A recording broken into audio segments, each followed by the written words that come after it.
Hello and welcome to another episode of Five Alarm Task Force. I'm your host, Steve Green. Happy to be here with you and happy to have you here with us. And I have a guest today who, I don't know, there was a mix up and we were emails, and it just turned out to be great. And this is going to be mostly for fire, but EMS, please keep your ears prickled up because there's a lot you're going to benefit from this. And my guest today is Troy Lachinski. I got it. Lachinski, yeah. Got it right. I'll take either though. It's okay. What's the other one? Lachinski or Oh, Lachinski. Yeah, Lachinski. Yeah, my yeah. apologies. It's Okay. all good. All right. So, give you a little background. Troy Lachinski has a wealth of experience in both product management and emergency services. With more than 27 years in software product management, particularly at Image Trend, Troy has a deep understanding of the needs of EMS and fire departments, both from a technical and operational perspective. He has also served as a paid on call member of the East Bethel, Minnesota Fire Department since 2005. As a product manager for Elite Fire at Image Trend, Troy is ensuring that the transition from NFIRS, the National Fire Incident Reporting System, to the new program, NERIS, NERIS, National Emergency Reporting and Information System, is as smooth as possible. This is a significant task given the complexity of transitioning critical reporting systems for fire departments. At the same time, his focus his focus on strengthening the end-to-end solution for Elite Fire shows a commitment to ensuring that our products not only meet regulatory requirements, but also enhance the overall experience for the customers. And I think that's it on the bio. So welcome aboard. Good to have you finally on the show. Well, thanks for having me, Steve. And we were talking a little bit before we started the recording. And I think this topic that we're going to be discussing in this episode is how important, and some of you may know this already, but how important are the facts when we go on a call that we have to keep? Probably from the smallest village to New York City, LA City, LA County. We know that there's a lot of things that happen when we arrive on a call, fire call, EMS call. And then we have to fill out the paperwork. After we're done, after we're exhausted, hopefully we got a quick shower in to decon and you put your gear into the extractors, have a special set standing by. But the fact is that there are things sometimes we don't look at on our day to day service, whether you're career, volunteer, part pay, whatever, or WUI. You need to know the information that your offices are going to need from you. If you're taking down, you're watching that information coming through. And if not, we'll have to find the other people. But these statistics that will be now done in a new version is going to better suit both the fire service and EMS. Have that about right?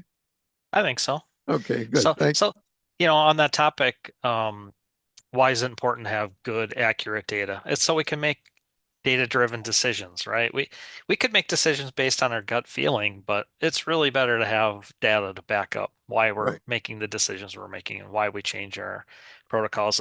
If you think about this data collection from the big picture, there's really two entities in the United States that gather and study this data. So on the EMS side, there's NEMSIS.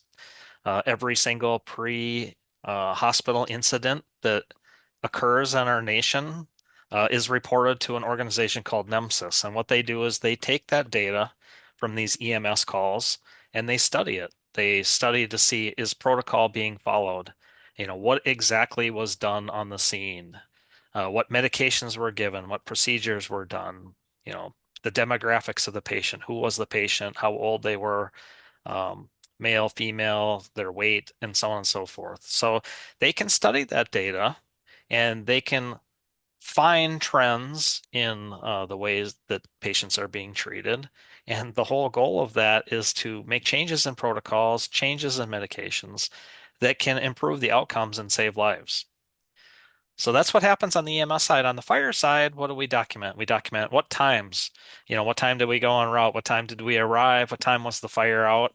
Uh, and really, on the FEMA side, that's the things that they're concerned about. Maybe what started the fire, if we know. Those are the data points that they're collecting today with NFIRS.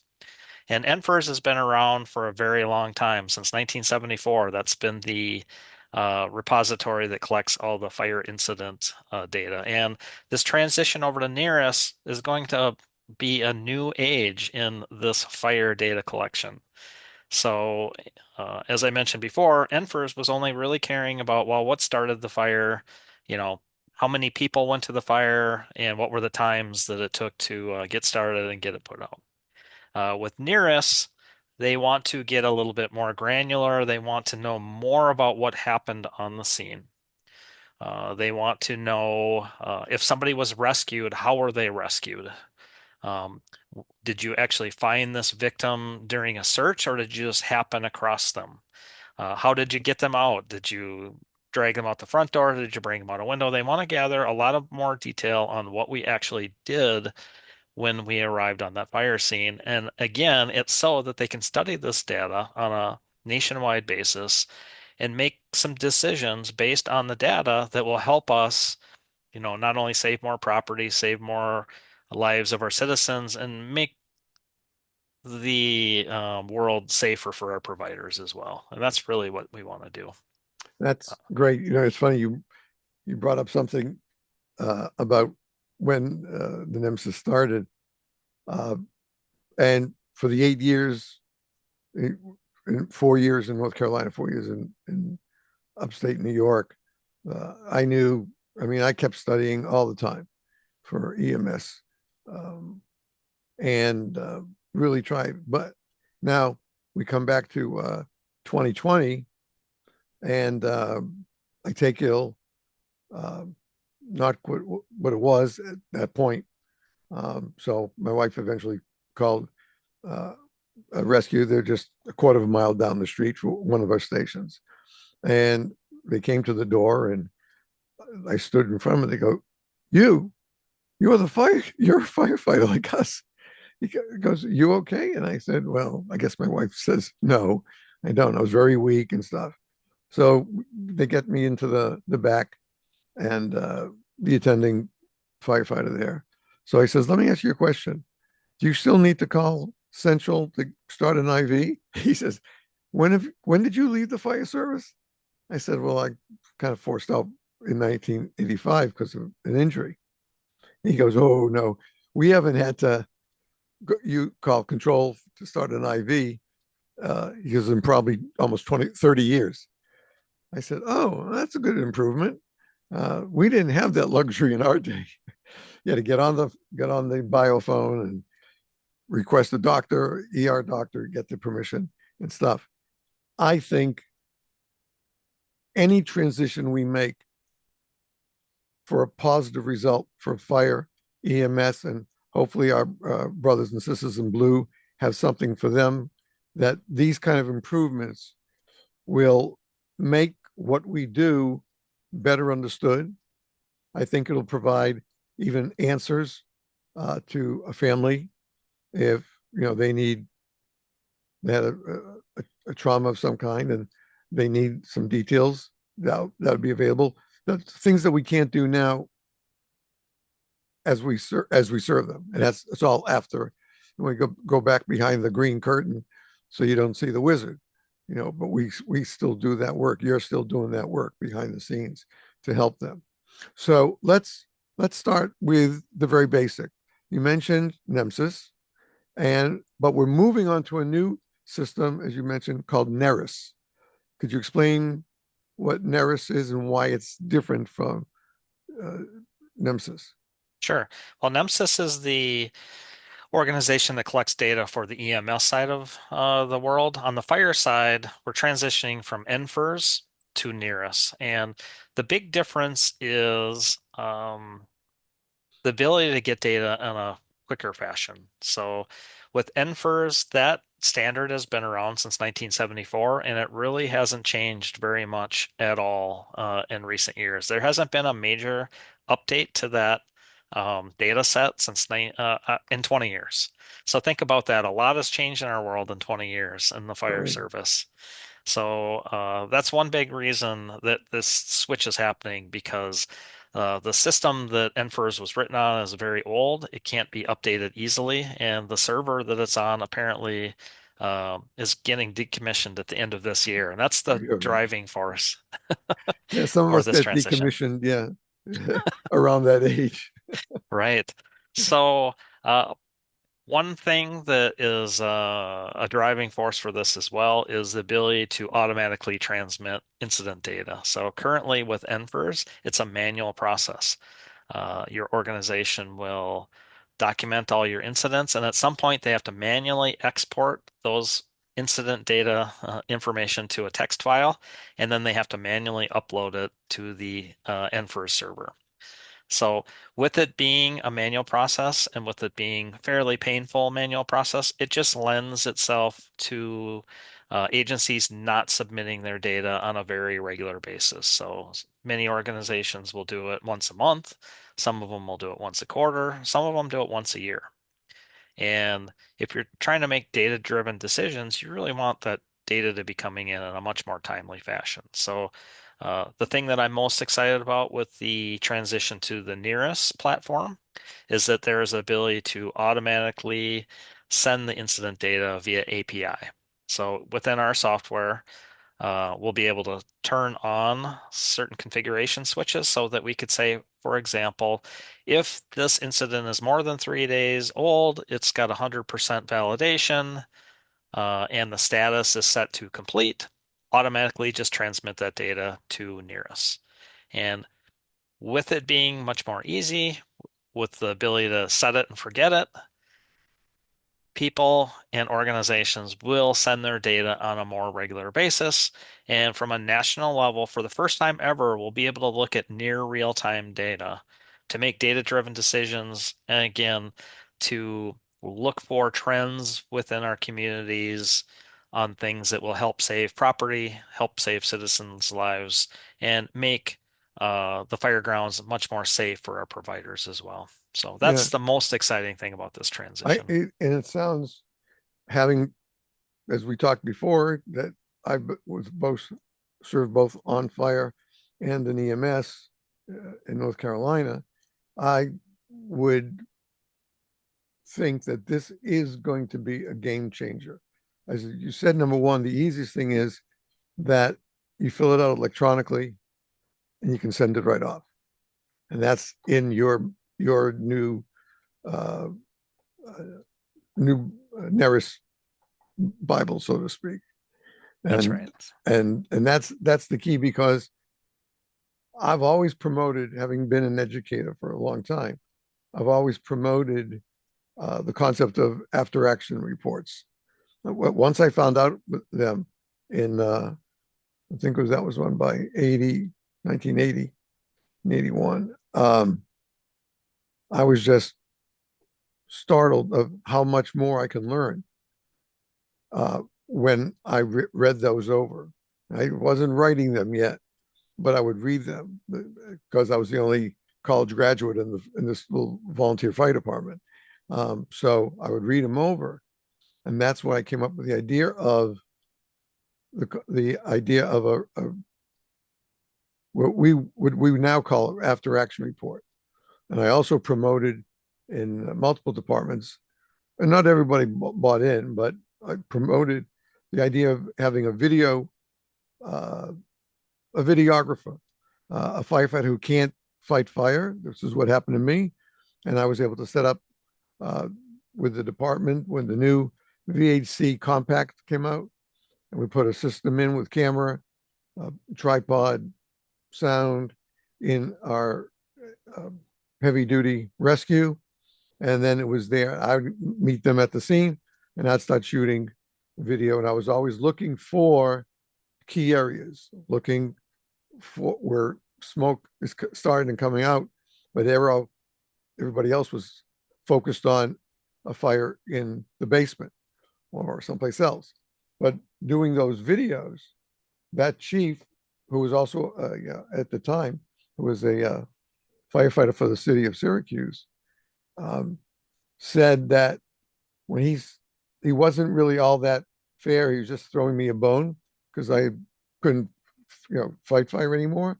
But then he started seeing these quick videos that I did showing key areas, and he said that's what we need to do. And so for the rest of the time I was up in Syracuse, I ran the video unit, taught a couple of other people how to use it, what to do, etc. And I don't know if they're still using it today. Like I said, I've been gone, over 40, 45 years from there.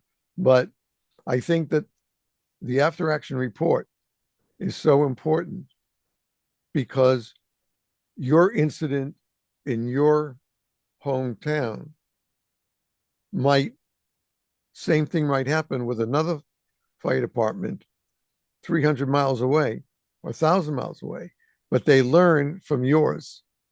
And that way you grow with them and you grow your department at the same time. And I think that is going to be what you just said. Those first two things is the overhaul and the fact that NERIS is going to be much easier to use than anything else. And boom, it's fill it out, send it electronically, and get back in and to the house and cook dinner for that night. That's what they have to do. I think this really is a giant move for reporting that, for the most part, most departments have never been A students. Um, in that, I think we probably, most of us run around C, C plus, maybe some good places got up to B's. And of course, you have the big communities, Boston, Chicago, Miami-Dade, LAFD, LA County, etc., who need these information just because of the volume of calls they respond to in both camps, both fire and EMS. And as you said, in your department, everyone, you have two paramedics, but they're not, when they're answering the fire call, they're just firefighters. They're not paramedics at that point. I'm sure if there was an emergency on scene, that they would at least be there while you're waiting for ALS to get there for it. But I think our eyes were opened in 2016, 2017, as we discussed before we started the recording, of the PFAS, and PFOS that we deal with in our bunker gear. Now, let's also remember that sometimes EMS personnel have to put on bunker gear as well. And oftentimes they have the blue stripe. So that's why we call blue or green, so that we separate police, fire, and EMS. And I think, and tell me if I'm wrong here, but I have an idea that with better reporting, that departments can learn more. Like I never had that kind of a call in this department. I've been here 32 years, but this is something important. This was bad. We nipped it in the bud, but we weren't really prepared for it. We lucked out. And if we can do that, and again, I use the word education, because what you're going to be doing is going to help in the education of our firefighters and the paramedics and EMTs as well. That means Yeah, they get to give better service. that's right. That's right. So our software, one of the key components of the ImageTrend platform is that we're highly configurable. So what we do is we not only have the compliance for NERIS, so we can send all the data that NERIS requires, but we also give the ability to capture additional data that is important to you. So every state, every county, every department has something that's slightly different that they care a lot about. Now, it's interesting that you bring up the usage of foam. So Image Trend actually works very closely with the state of North Carolina. North Carolina's Fire Marshal's office has purchased our software and provides it free of charge for all agencies within the state of North Carolina. Wow. And one of the things that we do, we built out a special form that is used by all the agencies in North Carolina that captures incident information specifically regarding foam usage. And it's a very detailed, and it's required by the state of North Carolina that every fire incident has to have this data included in their reporting system. So that allows North Carolina to have their fingers on the pulse of what's going on with foam usage. Right. And that's something that can be done at the state level. Also, in addition, a good example is NFIRS doesn't care about extrication details. They care about whether the incident type was an extrication call, but they don't care if you actually used extrication tools, which tools they were, the time that you started doing extrication to the time that you finished doing extrication. But we do allow that within our software as well. At the agency level, you can set up what we call supplemental questions, where you just drop those onto your form and you capture the data that's important to you. And again, it all goes back to making data-driven decisions. We can all go back to the firehouse after a call and we can stand around and talk about how great we are at extrications. But are we? I don't know until we actually study the data and we're able to compare that data against other organizations across the nation that are maybe similar size or in similar areas. How do we know if we're good at it or not?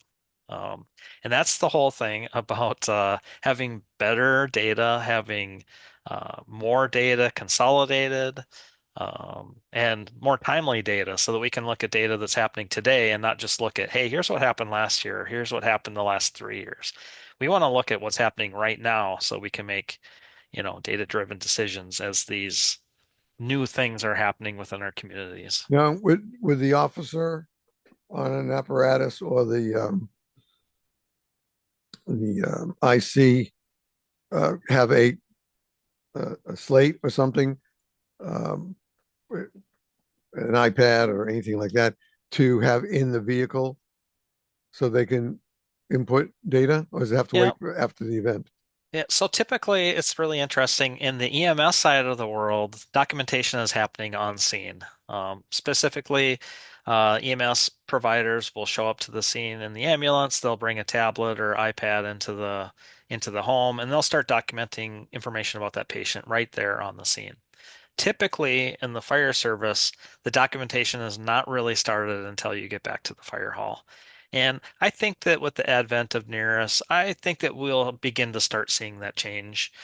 There are software programs out there that do allow you to do some, I wouldn't say incident documentation on the scene, but more of, well, we have a feature within our software for fire departments that allows you to view a visual pre-plan as you're arriving on scene. As we all know, when you're arriving on the scene of a fire, that first couple minutes as you arrive on scene really make a big difference on how that scene is going to play out, where you Yeah. place your trucks and how you decide to deploy your services. If you set the truck in the wrong place, it can make big problems later on. And once those lines are charged, it's not so easy to move the truck. It's not impossible, but it's not so easy. So we have the ability to have an inspector or another person that does pre-plans look at that building and make some decisions on what side should be the A side, the B side, the C side. You can document where exactly the fire department connection is and other important items. For example, if this business has a daycare inside of it, that's something you definitely want to call out that, hey, there's some vulnerable humans that may or may not be able to get out on their own. Right. We want to document where they are so we can make some good decisions as we arrive on scene where we should go investigate or, attack the fire first. So that's one thing that we can do. There's other softwares out there that allow you to, as incoming units are arriving, you can kind of place them on the tablet where those units are. So there's a lot of different softwares out there that help in a lot of different ways. They even have on SCBAs now, there are devices that you can attached to the SCBA, so you can see on a map in real time where the firefighters actually are in the location. So there's a lot of advancements that have happened over the years here to help on the fire ground. Try to take that chaotic situation and bring a little bit more structure and less chaos into it. Right, right. Well, that, it's I think one of the things that my first chief told me was with his little North Carolina drawl, Mr. Green, there's a large amount of knowledge you're going to have to gain here to be a firefighter here. And I didn't know then. I didn't know till 2017 when I was back there visiting, because he sent my buddy who I met there in 77, the same night I was voted in. He was voted in. He was an 18-year-old kid. His parents had dropped him off, had signed his paperwork for a friend's college down there, and he had wanted no part of it. And he had he had run with Hyattsville Rescue in Maryland for a bit. So he got down to the firehouse. He found it too. And so we got voted in the same day. So then the chief would send my pal Richard and I and one of our custodians, we call them. They work 24 on, 48 off. Their job is to make sure they get the first piece of apparatus out. And one of those custodians who we became friends was, he was helping us right from the get go, and he kept sending us to the state fire college. And I said the first time, I said, "Well, what are you sending me for? I've only been here since October." I said, "You got to send other people who were long before me." He goes, "I know who I want to go to this fire college." So Rich and I went and Roger went for 3 years. And then Rich left in January of 81 or December of 80. But I stayed on, but we never knew why. Never knew why. Well, I went back. We had lunch with our friend Roger, and he said, "Hey, the chief's still around." I said, "Really?" He said, "Yeah." He says, I said, "The same house?" Goes, "Same house, right across the street from my old house." And I said, "Okay." Well, I went to visit him, and he was wonderful. They were so cordial, his wife and himself. And he said, "Do you boys ever wonder why I kept sending you to the State Fire College?" And I said, "Well, I guess we didn't learn too well in the training here at the." He goes, "No, no, no, Stephen. I saw you and Richard to be the captains, the two captains in the volunteer side of the station." He goes, "You boys just gobbled everything up that we could teach you." And that's why I didn't know if you guys were going to be staying, but that's what was my goal, to do that. And I was flabbergasted. I had no idea. My pal Rich didn't when I called him and told him. But this man saw things in the two of us, and even though Rich is at least 8 years younger than I am, but he said that you boys were going to be leaders. He says you never stopped working a call until we relieved you. You guys were there. You did what had to be done. You knew what to do. You guys kept talking amongst yourselves and in the firehouse and having lunches together and stuff. And we did. I was working full time at a synagogue, but I had off time, and I knew that this is what I wanted to do. I had already visited when I was growing up in the Boston area. I, besides my own hometown fire department, once I was driving, I drove all through Greater Boston, visiting firehouses and stuff like that. I had actually worked with two departments uh, on a smaller road in the area, but had a lot of curves and bumps, and two different calls, both auto accidents, and I was the first one there. So if somebody else drove by, I said, "Get to a payphone." We didn't have these little babies in those days. Um, so it was a very good feeling inside to know that the chief of this department, who had been chief there, I think already like 15 or 18 years, saw Rich and I as two top-notch firefighters and officers that neither one of us had any inkling of. We were having a good time, but we were serious as crap when it had to be. Um, Oh, and I think that we can learn from what's going to happen with with NERIS and how it's going to help, as you said, mostly the fire service, but there's also a way for EMS to work within it as well, yeah. and that means we're going to learn. Yeah, and that's a really good point. So, in the fire service, a lot of citizens out there don't know how much training is actually required. And every year it's more training is required. And not only is it training hours, but it's training topics as well. And one of the things is there's always changes happening in the world out there. A big topic of discussion these days is electric vehicles. Oh yeah, And when they start on fire, it's not a great situation, and sometimes those cars will burn for 3 straight days before they go out. Even more so, with all the safety items that are in cars now. Some cars have giant number of airbags, and if you're trying to extricate somebody, you certainly don't want to cut into one of those airbags. That's going to cause all kinds of problems. And another issue with electric vehicles is they're very quiet. And sometimes you don't know if they're actually running or not. So, of I course, you want to chock the tires. Of course, you want to disconnect the battery, remove the keys, and things like that. But those are concerns we didn't have to think about 15 years ago. I So, my daughter just got a new car. It's a hybrid, a Honda hybrid, and first time I started it.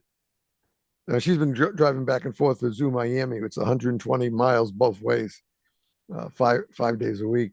But uh, it just so I started it, and I'm seeing the lights on them, but I'm trying I'm trying to hear something, and I didn't hear it. So I carefully put my foot on the brake and moved the shift, and we moved.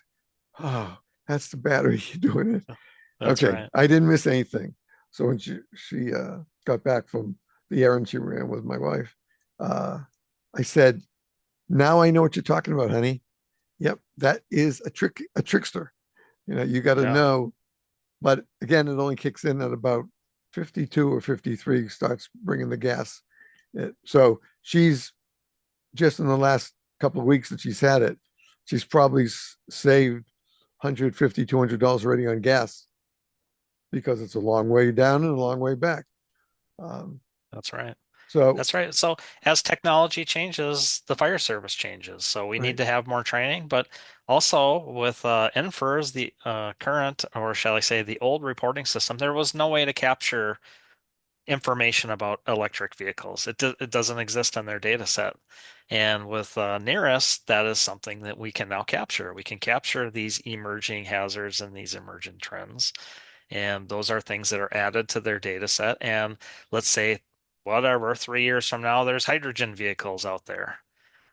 NERIS will stay up to date, and they will actually add that information into their data set so that we can actually document it. So we can't always just be thinking like, oh, electric vehicles are terrible, they're so dangerous. Well, until we have the data that proves that, we don't know if they're dangerous or not. We all know that we've seen a lot of terrible accidents in traditional powered vehicles as Oh, well. yeah. So yeah, we don't know just yet. We don't have the data that proves one way or another just yet, but it's coming. And as these new hazards are emerging within our communities, now we'll have the ability to capture that data and study it not only on a local level, on a state level, but on a national level as well. So we Yeah. can make data-driven decisions And that, on how we want to train. Maybe we need to reach out to the manufacturers and state like, hey, we're seeing this trend.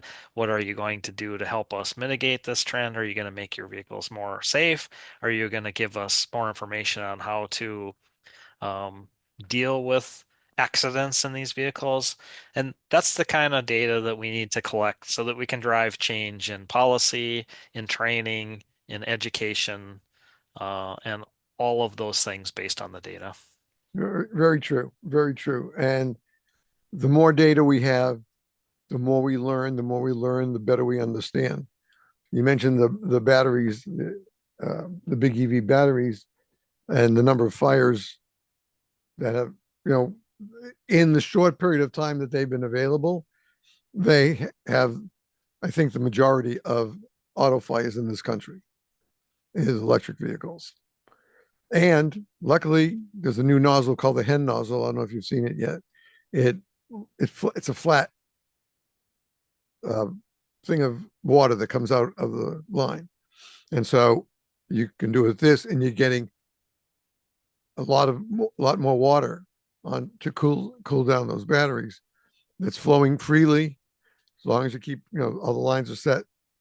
That, and I think that's going to be a big difference, not just in EV fires, but I think it's going to help in certain residential and business fires as well. And that it was great to see that. I had heard about it, but I finally saw a demo from a good friend of mine who specializes in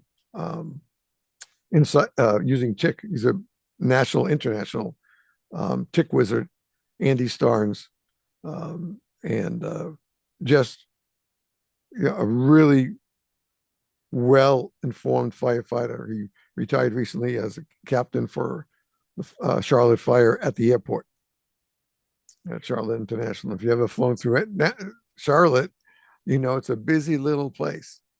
Yeah. Um, but the fact that they're I know doing, that in some cases, even with the EV fires, in some cases you don't want to put water on those fires, as those batteries are breached. Actually, adding water makes the fire worse. yeah, So they have, in some cases, they have a specialized blanket that you can yeah, put over the vehicle to back it, eliminate the oxygen. They have even in some cases where they have giant trailer style swimming pools that they can pick up the car and just drop it into this tank and just let it sit there for several days. hmm, Anyway, it's right, all about the data, right? It's all about exactly, how are we gonna deal with these emerging trends as they come up. And right. without the data, we don't know if it's a real problem or if it's a perceived problem. Exactly. And like you said, we don't know. We can shoot the breeze sitting at lunch, you know, in the kitchen and talking things out. But that doesn't I think that okay. But I think that that that can't be how we set up ourselves to respond to a call. I'll do that. Maybe I'll do that. No, you got to have that officer who's going to tell them, you know, right jump seat, you're taking the nozzle, left, you're going to pull the spaghetti out and have it ready. That's you have to do. And the other guy, you're going to drop the hydrant package and hook us up. That's an automatic. But there, and the vast majority of our brothers and sisters will follow exactly that.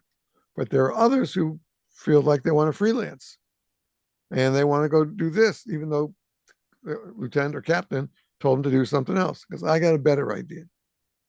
Well, then what you're supposed to do is go to your officer and say, Cap, I have an idea. Tell me what you think of it. And you do it that way. If the cap or the lieutenant like it, then that's going to become part of that after action report. And that we, just like you said, so there are other methods, but a lot of departments don't see it. I haven't seen, like, I read the trades, um, but I've never seen a photo or an article about this tub, this portable tub that they can take and put the car into. I think that's brilliant.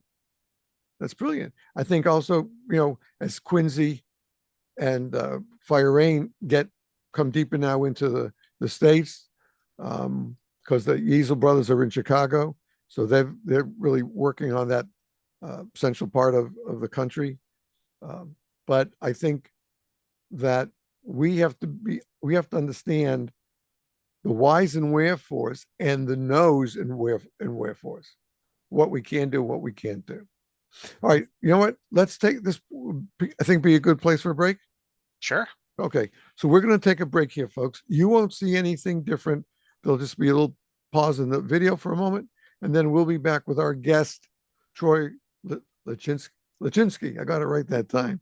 As we talk about the new record keeping uh, program and system that's going to help fire and EMS, and maybe growing out even to our brothers and sisters in blue, how to keep accurate records and to how to make them to the point that we can learn from them. That's going to be the key. Yeah, we go on a lot of calls, but what do we learn from them? Because there's always the one person who says, I got it. I got it. Don't worry about me. I got it all. I got it all. Until you get to the call and because it can't do it, doesn't know it. So this is going to be very interesting. So we'll be right back with our guest, Troy Lachinski, right after these words. As always, please stay tuned.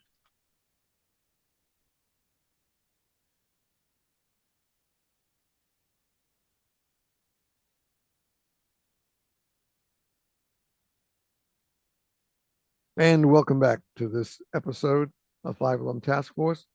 My guest is Troy Lachinski.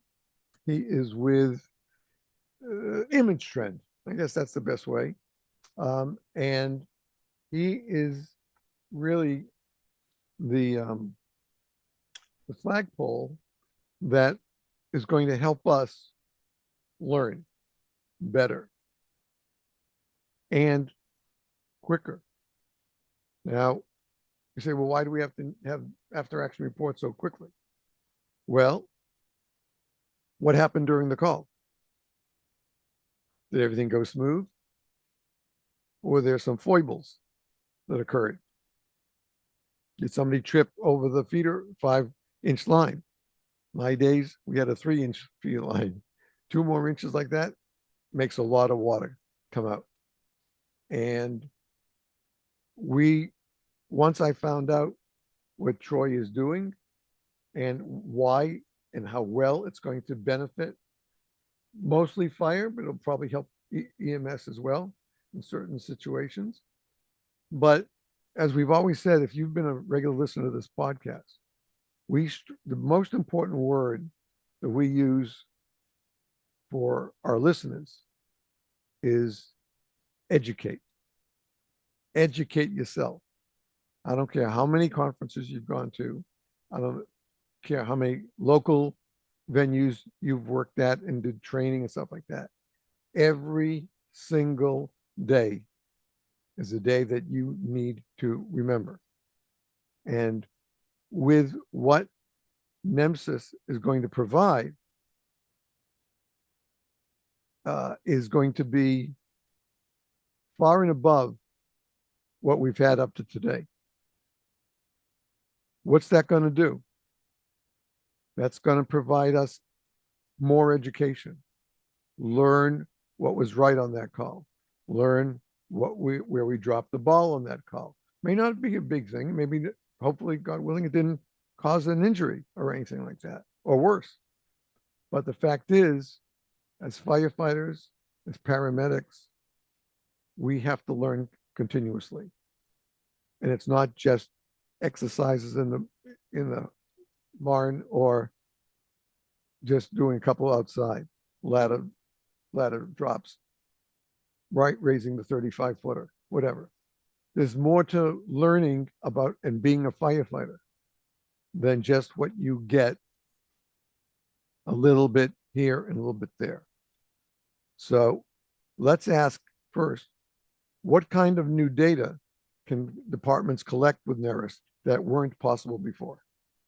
Yeah, that's a great question. So, there's several things that are new to NERIS that didn't exist in Enfer. So, just kind of going from top to bottom, not in any particular order, but one thing that we had in the past with Enfers, especially if you have a CAD connection and your data is coming automatically from computer aided dispatch, we didn't have a way to capture in the past when the CAD system sent you incorrect information. So, for example, if the call came in at whatever 11 a.m., but CAD for some reason sent it as 11 p.m., sure, in all of the RMS software, you could go in and just change the time to the correct time, but it didn't allow you to document that, hey, we received the wrong time and we fixed the time. So with NERIS, there's actually a section that you'll document that will be all the dispatch times, and then there will be the actual incident time. So we'll be able to, for the first time, to run reports that actually will show when there's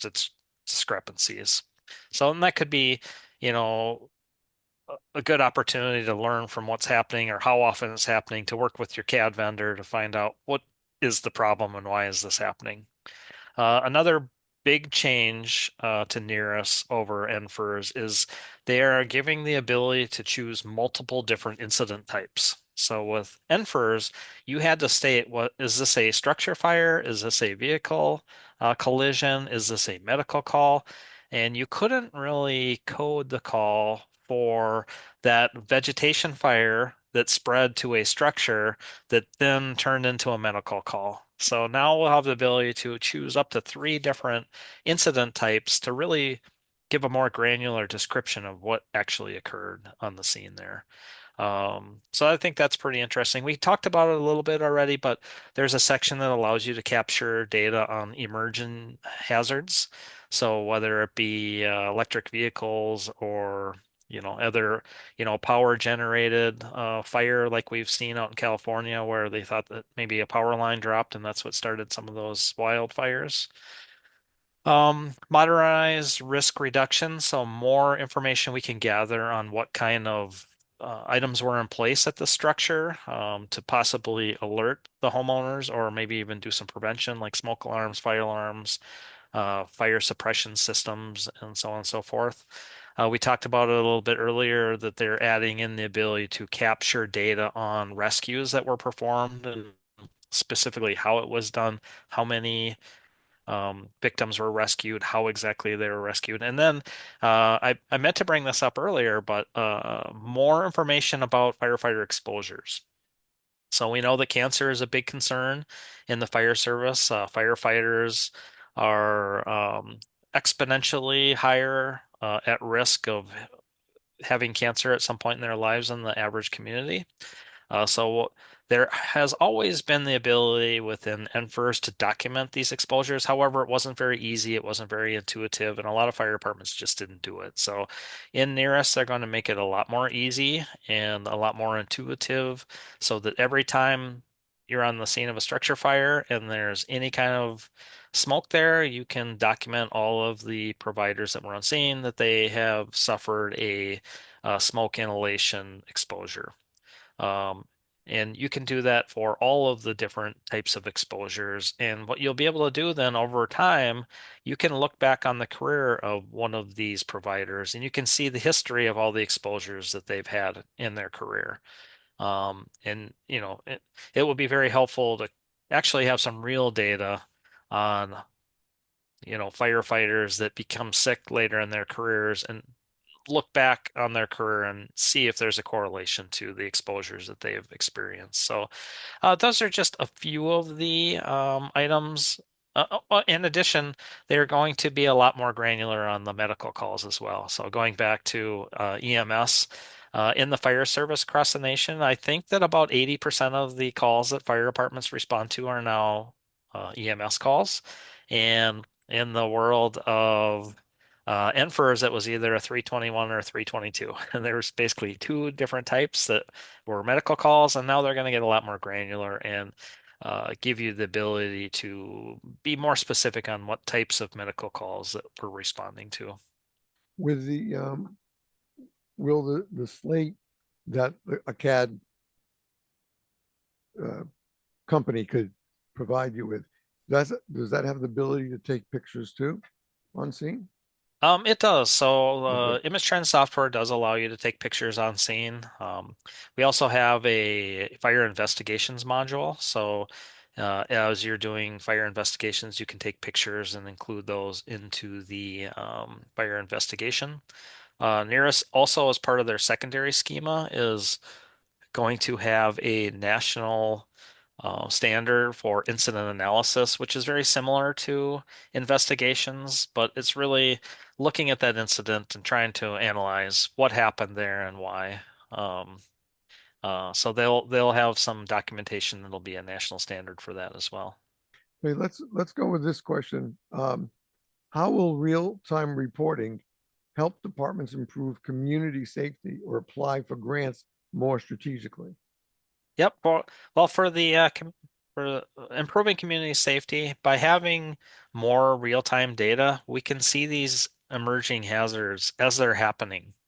Instead of saying, let's look at last year's data. Oh, look, last year, it looks like these types of incidents are increasing.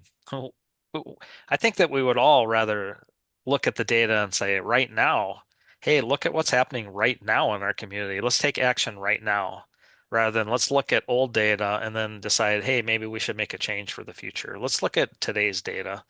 One of the other products in the image trend platform is Continuum, which is a analytics program. So it allows you to take data and put it on a dashboard. And the star of the show for our Continuum product is a fire accreditation dashboard. So many organizations out there want to be accredited, which means that they're following national standards. There's two accreditation organizations out there that will help you measure your organization to see if you meet the accreditation standards. CPSE is the main one, and they provide metrics for different fire departments on how fast you should be getting en route, how fast you should be arriving on scene, and a lot of other metrics like that. And in a lot of cases, departments will have a person that's collecting this accreditation data. And again, they'll look back on last year and collect all the numbers, crunch it in a spreadsheet, and then come up with recommendations on how they could do better to meet the standards. Well, with our product, we look at all the data that's in the system as it's happening. Every time an incident is posted into our database, all the numbers are updated, and then another one, another one, another one. So every time you're looking at that dashboard, you're looking at the real-time data. So when you see that one of your times is out of whack, hey, station two, why is your en route time not within standard? Look, the number's red on that dashboard right there that you have to look at every second. Let's make a change right now to get that number back into standard. And having real-time data or near real-time data, it allows you to make changes right now to make Yeah, everything better. Yeah. right. So NERIS sounds like a big change. Some people may say it's too steep an incline. I don't believe that. But what are some key steps that agencies could start looking at now to prepare? Yep, that's a really good question too. So a couple things. Number one, department should assign somebody within their department to be, you are going to be the nearest person. The second thing that you can do to get prepared is you could reach out to your RMS vendor. If you're an Image Trend user, reach out to Image Trend and ask them how you can get prepared. Another place that you could reach out to is your state fire marshal office. Every state has a state fire marshal, and they are really going to be setting the stage for the nearest rollout for their state. And uh, reach out to them and get your fingers on the pulse of what their transition plan is. And then the last thing that you could do is really start paying attention to what you're doing within your RMS system. So pay attention to the reports that you're running right now. Pay attention to any special configuration you have in your system. If you set up special data collection areas around, in the case of North Carolina, foam usage. If you've set up special questions around car extrication, pay attention to those areas because as you transition over to NERIS, those areas will likely need to be reset up. As the NERIS standard is so different than the NFIR standard, it's a completely new data set, and basically everything will have to be reconfigured. I'm sure that RMS vendors, just like Image Trend, will help you navigate your way through that. But Image Trend is really committed to making the transition as smooth as possible, and making sure that there will be continuity in the way that data is entered. Our forms will still have the same look and feel, and data entry will be the same. And then lastly, I would say that all of the information on NERIS is publicly available. If it's something that you're interested in to see what the new items from the drop-down boxes would be, you could go to the FSRI or the NERIS website and you can download these schemas. They're not super easy to read through, but they are available. So most of them are available in a CSV or a Excel format. And you can download it just to see kind of what the data entry points would be. And I'm not sure if it's something that we have the ability to. I could send you links to those if you could provide those out to the users. I don't know. But they're easily findable. You can Google it, or you just go to nearest.com or Yeah, fsri.com. if you just send me an email when we're done, or at your convenience with that, and I'll put well, if we can get it in today when I write the blurb for I'll get it to you today. the audio. Yeah, Yeah. yeah. So here's one that I think is very, very important, and I think it's one that's kind of not not been able to keep up with all the changes we've had over the last, let's say, 15, 20 years. Now with NERIS, are there specific challenges that smaller or rural departments might face in transitioning to NERIS? Typically the problem, the big difference between a big department and a small department is the number of people. So at a big department, they likely will have a person or a team of people that's in charge of the data or in charge of, configuring your software systems. So the problem usually in a smaller organization is there isn't that person. Now, with that said, at ImageTrend, we work directly with 12 different state fire marshal offices that have purchased the ImageTrend software and provides it free of charge for all of the agencies within those states. So the good Wow, news for those small agencies is the state's going to do all the work for you. The state will work on getting it configured and getting up and running, and the individual small agencies won't have to do that work. The only thing they'll have to do is teach the people how to choose the new, how do you actually fill out the form? right. Because it's going to be slightly changed. You'll be choosing different things from the drop down. So, um, just knowing that this is coming and having an open mind will be the big things for those smaller departments. Absolutely. Absolutely. What would be your advice for fire service leaders still hesitant and not ready to jump on the bandwagon for NERIS in this Sure. transition? Sure. Well, I'll say that this is a much needed overhaul. As we started off the conversation, just the ability to automatically transmit that data is a game changer. Set it and forget it, and the data just flows. That is the key point here. And this is the way that the industry is going. So let's, get on the bus. Let's go. You can try to fight it, or you can put it off, but where there's it's the carrot and the stick, right? So the federal government has grants that are available for agencies that submit data. There's no stick, there's nothing that forces you to do it. However, there's grant funding available if you do. Hmm, So there you go. that's the That's big thing. And I think that we should all be aware too. What we really want to do, and the reason that FEMA wants to gather this information is to improve not only our services, but our safety. And again, that's the safety for our citizens and our providers. So getting this data over to FEMA is important to all of us and everybody in our community. you think I'm throwing this one out from the cold.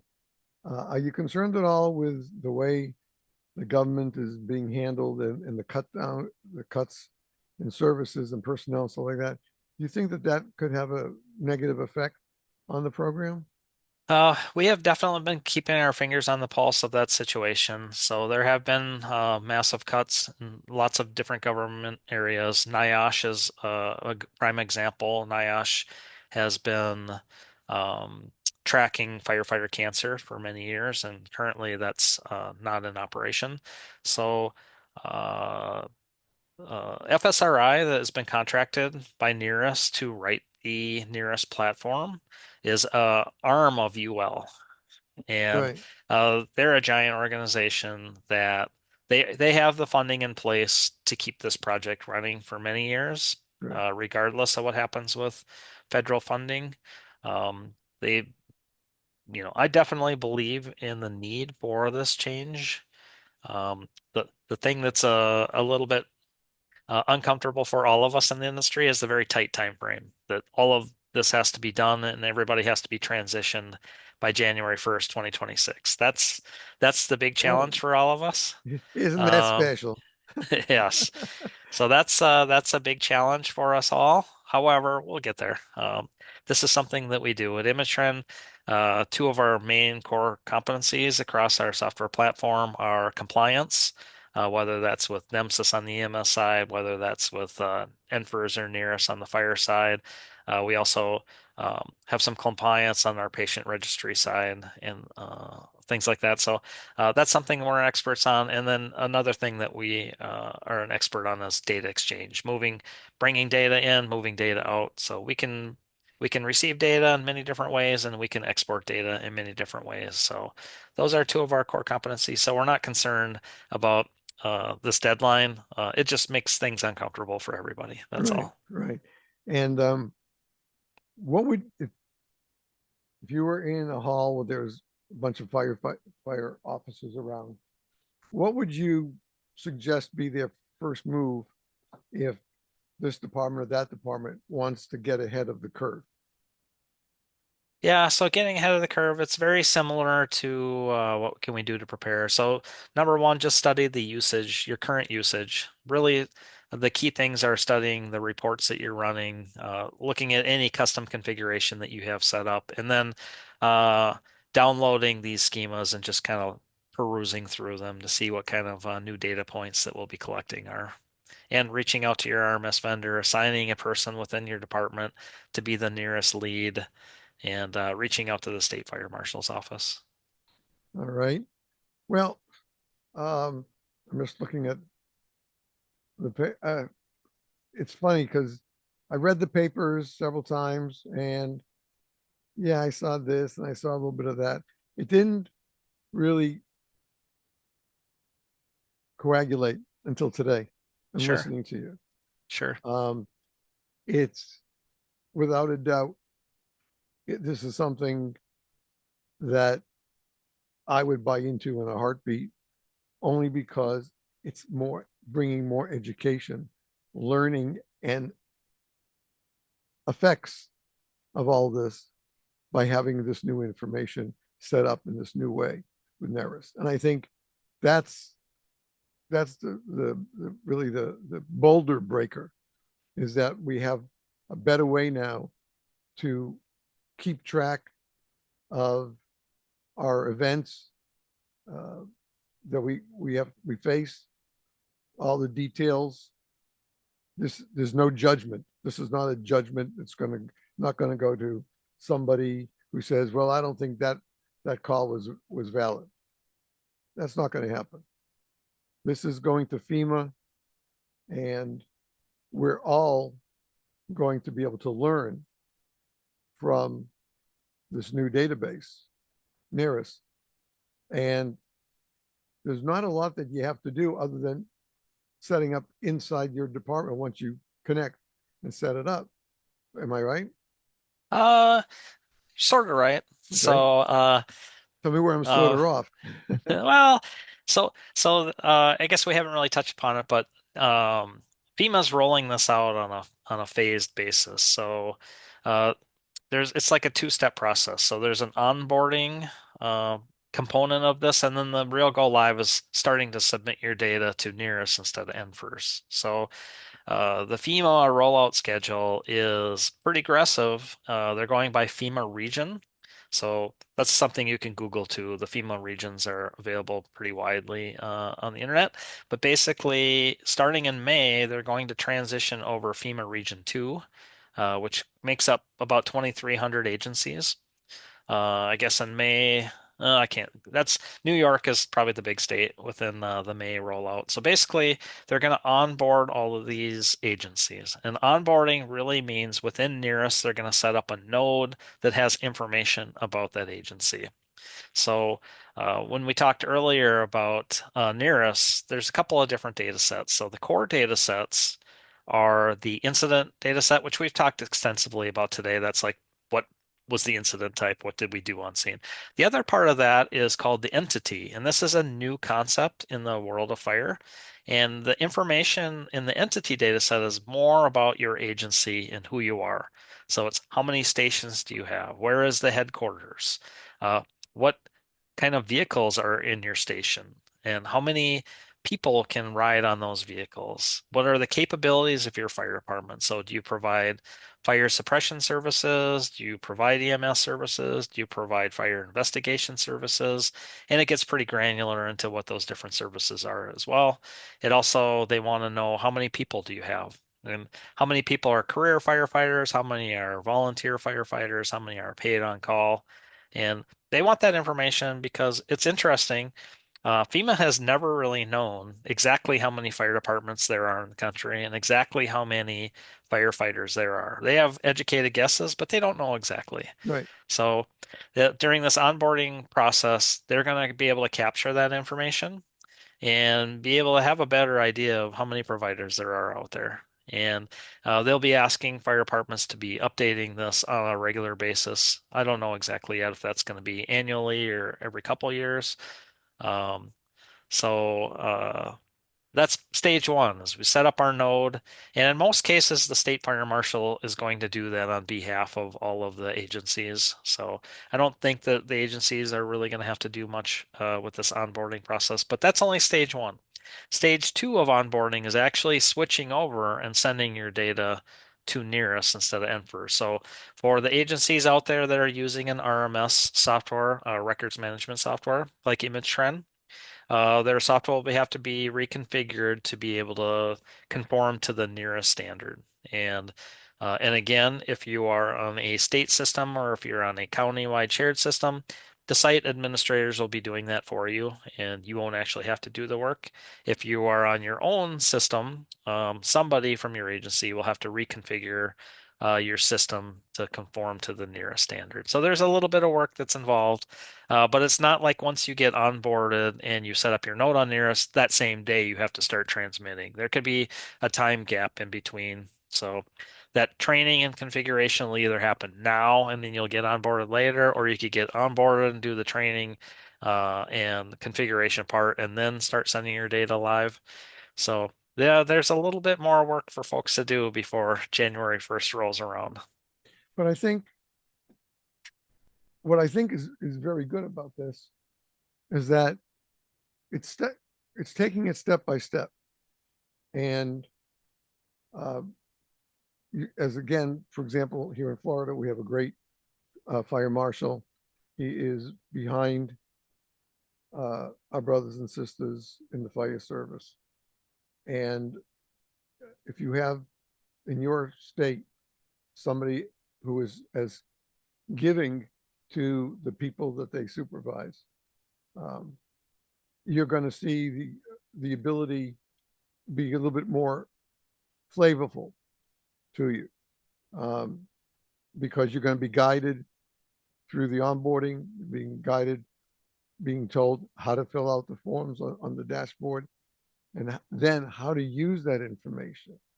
Because if you're just going to fill it out, give somebody, um, a schlock job and say, yeah, you got to fill all this stuff out, and then leave it there, and he leaves it on the officer's desk, and then nobody ever hears from it again. We can't do that. We're making, listen, our job is simple. We save lives and property. That's what our job is. And sometimes we have to go a little crazy to make that happen, but that's the way it is. And that's the way we knew it going in. Now, yes, have there been people who joined and then weren't able to quite cut it? Or this happened to me. I had a firefighter who was supposed to be backing me up on well, in those days we had 1.5 inch. We didn't have 1 3/4 lines.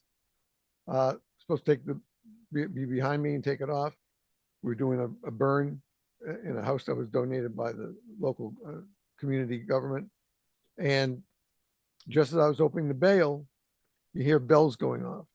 Well, those were the days where we still had our little box down on your stomach, and those bells would go off. And just as I'm opening the bail, you could hear bells going off. So I touched mine. It was clear. Looked at the officer. He said he's clear. So it was this kid behind me who was he was actually a public safety officer in his community. They had to do both fire and police. He loved doing police work, but he hated the fire stuff. But to have the job, he had to do it. Well, as I'm opening the bail, his bells go off. He rips his mask off. I'm going to die. I'm going to die. I'm out of air. I'm out of air. I said, no, stop. Don't. You're not going to die. Just calm down. You got 5-7 more minutes of air. We'll get this done. No, I got it. And he jumps off. And now I have the bail all the way open, and I'm holding it because if I let go, that lieutenant on my left will be very messy if I can't hold this hose. So finally, I was backing up from going through the pass through on the kitchen. And finally, as I was moving back to have enough distance, my left foot went all the way down into a hole that burnt in the house already and blew out my left knee. And then the steel, back in those days, our air packs were steel, all steel, and the brace was steel. So when I hit so hard, my right leg pushed behind me, and the brace and the tank hit against the lower part of my back. But I was in so much pain from my blowing up my meniscus and a little bit more in that first time. I didn't feel the back at that point. But the knee problem I have still all these years later, since 78, and the back issues are all from this one kid. Even though I was the last one to go and he was on, and I was behind him when he was on the nozzle. Try to teach him the same thing and just tell him, calm him down. But it didn't work apparently, and I paid the price for it. The next day was graduation day, and I figured out I didn't finish, so no way I can get a certificate for it. But he saw us, me and my two buddies, in the hallway going into the graduation. He walked, as soon as he saw me, he turned around, walked away to do it. I was more mad at him for that at that moment than the injury he caused me. Because they had to rush me to the hospital. And they didn't have an MRI machine in that place in North Carolina, that area. So I had to wait to come home, see my orthopedist here, and start the whole process of repair and recuperate here. But we can't do that with each other or to each other. We are a team. We're no different than a baseball team, basketball team, football, hockey, soccer. What do we do when we're working with others? We work together. We support each other.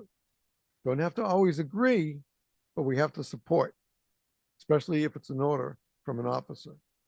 You don't have the choice to, I'll do this, maybe I'll do that. And I think that what this is going to do, what NERIS is going to do, is give us the opportunity, and I would hope it might even be a requirement, to read our reports and then learn from them and teach from them. Doesn't mean it's the only solution. It's one solution. And maybe some of you will find, oh, you know what, we can just add this little thing to it, and that would give us the ability to da da da da da. That's what we lose sight of. We're waiting for the bells to ring. We're waiting to jump on an apparatus and come what may. But what about all the other part of being a firefighter or being a paramedic?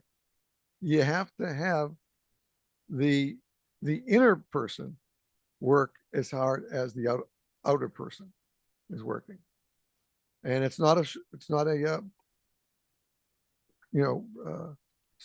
TV show where everybody comes together and tries to beat the other one. We work together. We save lives to the very best of our ability. We have to remember that just because you went through the academy, you got your certificate, whatever, that doesn't mean you stop learning. And as Chief Bruno, may rest in peace, would tell us, you always have a chance to learn every call. And I think that's what NERIS is going to bring us closer to, and drop it into our laps on January 1st. That's right. And listening to your story, that's why training is so important, right? Train as your life depends on it. Exactly. And we have to train as a team. And that's the place to fail is during training, not during the live scenario when we're Exactly. out on scene.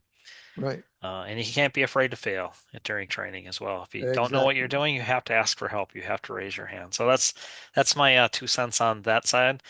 Going to the part about how important data is for what we do in the fire service.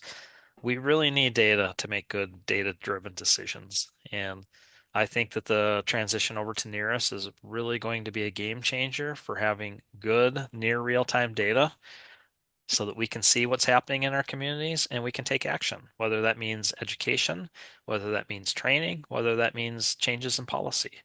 And we need data to be able to make those decisions. Right.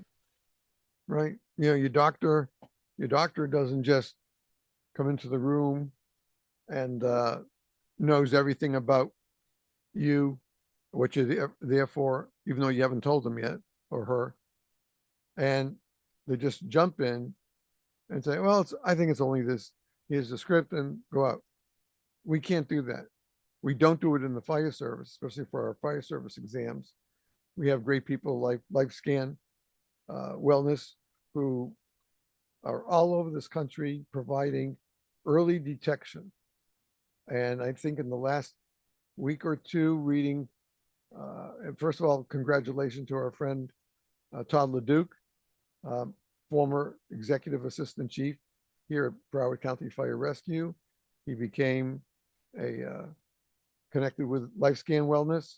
And just recently, with a lot of congratulations, he was named CEO of LifeScan Wellness. But these teams can work with your department to do these early health pre-checks. And just in the last couple of weeks, there have been, I believe, 2 or 3 early detections that worked, got the firefighter treated, and they're back at work. They don't have anything else to worry about, at Outstanding. least health-wise. And that's what it's all about. And so we all, even if we're not the public agency, people like LifeScan can provide departments, not just fire, by the way. They work fire, EMS, and law enforcement as well. But imagine that you have something that's bothering you, but you don't know how to tell it to your doctor. But your department works with LifeScan.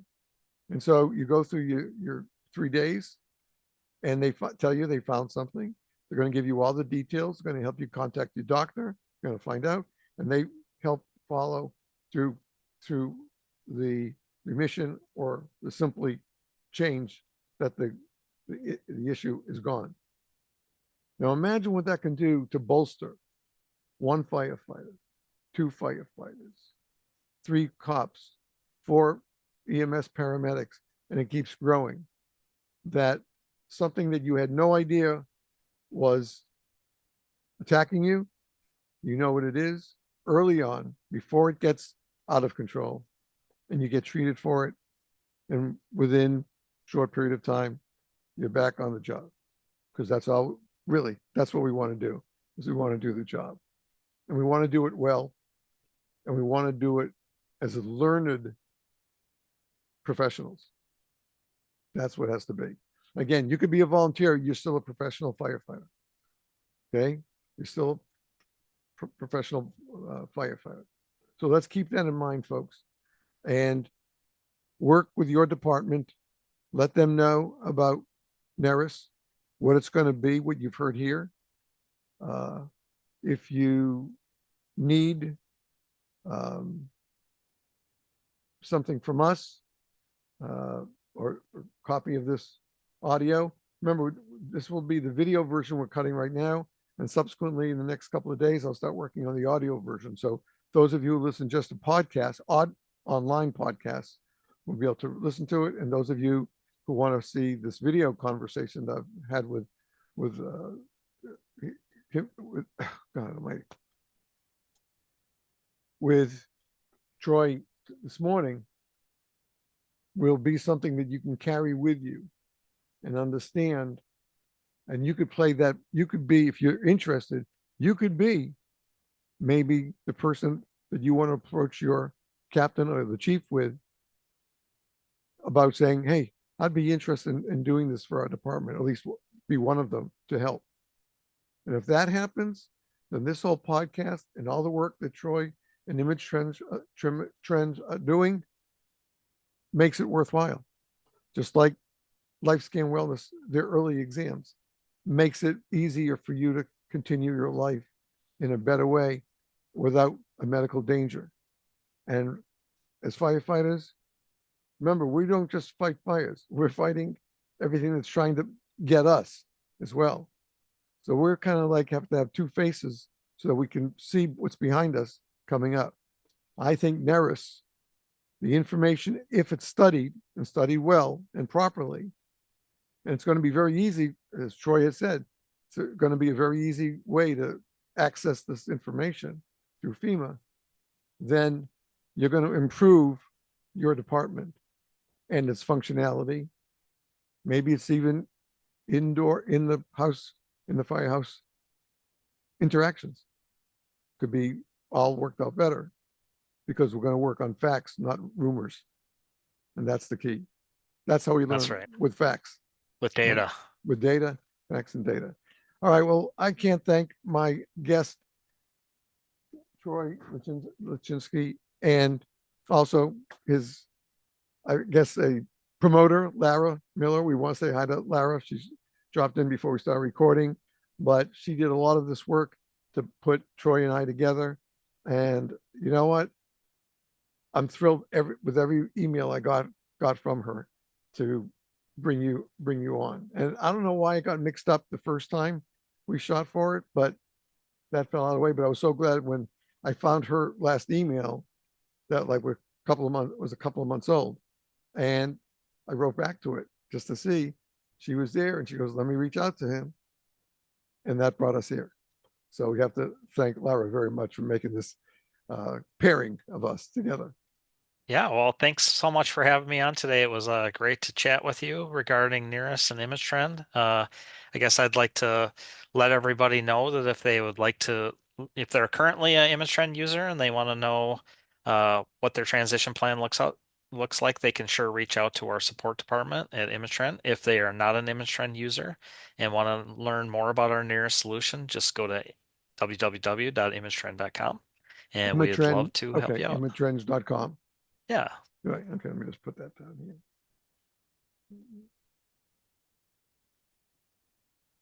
Last week, our company had the opportunity to visit FDIC in Indianapolis. Yeah. I spent the week out there. We had a large booth. Was able to present to some Metro Fire chiefs on some new and innovation that we're doing within our product regarding AI and the ability to automatically capture some data and fill in fields.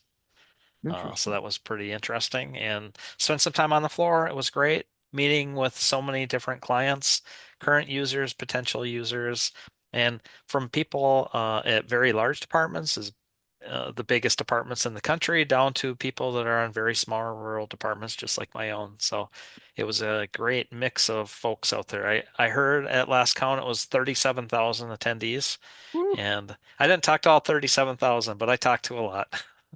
I got to go one time. It was fortuitous. I went to the FDIC in um, 2012. And no, I'm sorry. September 11th. Yeah, September 11th. So um, it was the first conclave since 9/11. And it was a sad occurrence, but resolute. It was great, great place to be that at that conference that night. So, folks, we're going to close off the video. If you're listening to the audio, stay tuned. There'll be a couple of breaks, and then we'll be back with a little more on the audio version. And Troy, even when we stop this, I want you to stay with me for a second after we stop the recording. But ladies and gentlemen, I hope you enjoyed this. And more importantly, we hope that you've learned a little bit something today about ways that you'll be able to better track your calls, issues, apparatus problems, good things, but everything that's important to your department, you'll be able to put in NERIS when it comes around. So, no, I have not seen it in action. We just talked with Troy. I hope maybe there'll be a department right down here that will start preparing for it. I could visit them. But this is an opportunity for us to grow the American Fire Service. Not just numbers, because yes, we definitely need numbers both in career firefighters, volunteer firefighters, part pay firefighters, even WUI firefighters. We need all of you. We need more of you. And you put our technology together with great people in the firehouses, then we're going to have an excellent repository of information that we can learn from and that others can learn from, and we can teach to help others as well. So thank you for tuning in for this episode of Fire Alarm Task Force. We'll be back very soon with another episode. Thank you for tuning in. Remember to take care of each other, and let's make sure everyone gets to go home. Thank you for tuning in. Bye-bye.